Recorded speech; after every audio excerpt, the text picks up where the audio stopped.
जब वह पड़ गया चुड़ैल के प्रेम में। रमेसर काका के पास एक लेहड़ा गाय थी। वे प्रतिदिन सुबह ही इन गायों को दोहदाह कर चराने के लिए निकल पड़ते थे। सुबह से लेकर शाम तक रमेसर काका गायों को लेकर इस गांव से उस गांव, तो कभी नदी किनारे, तो कभी कभी इस जंगल से उस जंगल घूमा करते थे और दिन ढलते ही गांव की ओर निकल पड़ते थे। जब रमेसर काका गायों को चराने के लिए निकलते तो सत्तू और भुज्जा भरी के साथ ही कभी कभी दही, दूध आदि भी ले जाते और भूख लगने पर किसी पेड़ की छाया में बैठकर खाते पीते।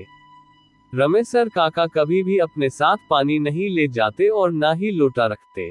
प्यास लगने पर या तो वे नदी का जल पीते, नहीं तो जंगल, सरेह, गांव से बाहर का खुला खेत आदि भाग जिसमें दूर दूर तक कोई बस्ती, घर आदि न हो, आदि में होने पर लाठी से मारकर महुए और आम आदि के पत्ते तोड़कर उन्हें अपने गमछे की एक छोर में बांधते और फिर इस गमछे के दूसरे छोर को अपने साथ सदा लिए रहने वाली धोती के एक छोर से बांधते तथा फिर इसे किसी कुएं में डालकर पानी निकालते। इस विधि को जोंच कहते हैं। इसमें बहुत अधिक पानी तो नहीं निकलता, पर 2-3 बार में पीने भर का पानी अवश्य निकल आता है। एक बार की बात है कि रमेसर काका बीमार पड़ गए। अब उनके गाय गोरू को चराने कौन ले जाए।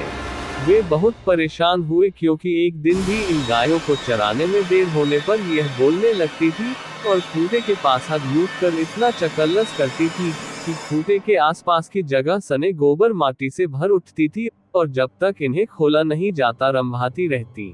एक दिन बीता, 2 दिन बीता, पर रमेसर काका की तबीयत ठीक नहीं हुई। रमेका काका अब इन 2 दिनों में गायों के आगे पुआल या खांची में भूसा घास आदि डाल देती और पानी आदि दिखा देती, पर गाय प्यास लगने पर पानी तो पी लेती, पर पुआल आदि खाने का नाम नहीं लेती और बेचैनी से खूंटों के आसपास घूमा करती।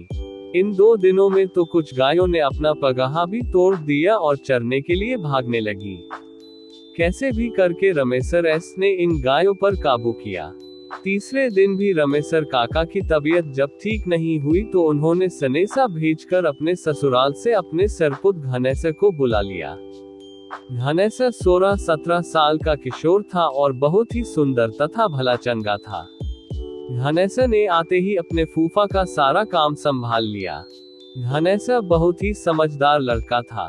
वह प्रतिदिन भिनसहरे 3 बजे ही जग जाता और नित्य क्रिया से निपटकर 5 बजे तक पढ़ाई करता और उसके बाद गायों को खोलकर चराने के लिए निकल पड़ता।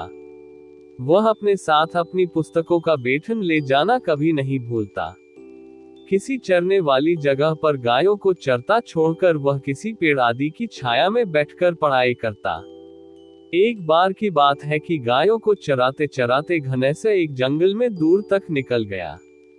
जंगल बहुत घना नहीं था, पर बहुत सारी झाड़ियों से पटा पड़ा था। दोपहर का समय था और अब घनेसर को प्यास भी सताने लगी थी।